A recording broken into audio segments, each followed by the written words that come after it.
শনিবার বিকেলে ভিএলএ কাবিনার হলে বৃহত্তর কুমিল্লা সমিতি তাদের নতুন কমিটির অভিষেক উপলক্ষে আয়োজন করে বর্ণাঢ্য অনুষ্ঠানের। বিস্তারিত দেখুন রিপোর্টে। বাংলা নতুন বছরকে বরণ করতে বৃহত্তর কুমিল্লা সমিতি বলনিয়া আয়োজন করে বাংলা নববর্ষের অনুষ্ঠান। এতে আরও থাকে তাদের নবগঠিত কার্যকরী পরিষদ, 2013 ও 15-এর অভিষেক ও মনোজ্ঞ সাংস্কৃতিক অনুষ্ঠান ও বিভিন্ন ধরনের খেলাধুলা।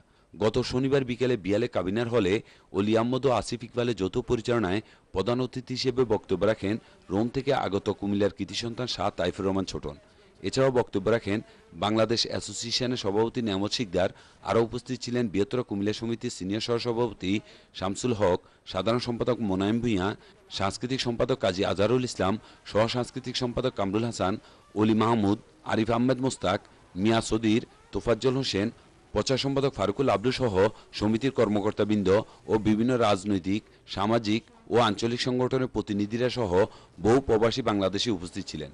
এমির উপস্থাপনায় সাংস্কৃতিক অনুষ্ঠানে সঙ্গীত পরিবেশন করে বাংলাদেশ থেকে আগত গীতিকার ও সঙ্গীত পরিচালক আশরাফ বাবু, নাজুয়া খন্দ, শাহনাজ রহমান স্বীকৃতি, আশিকুর রহমান আশিক সহ স্থানীয় সঙ্গীত শিল্পী ও নৃত্যশিল্পীরা দর্শকদের মনমুগ্ধকর সঙ্গীত উপহার দেন। অনুষ্ঠানটি জাগোবিডি.com তাদের নিজস্ব প্রযুক্তির মাধ্যমে ইন্টারনেটে সরাসরি সম্প্রচার করে। ইতালি বলোনিয়া থেকে এমদাদুল হক এমদাদ, চ্যানেল আই।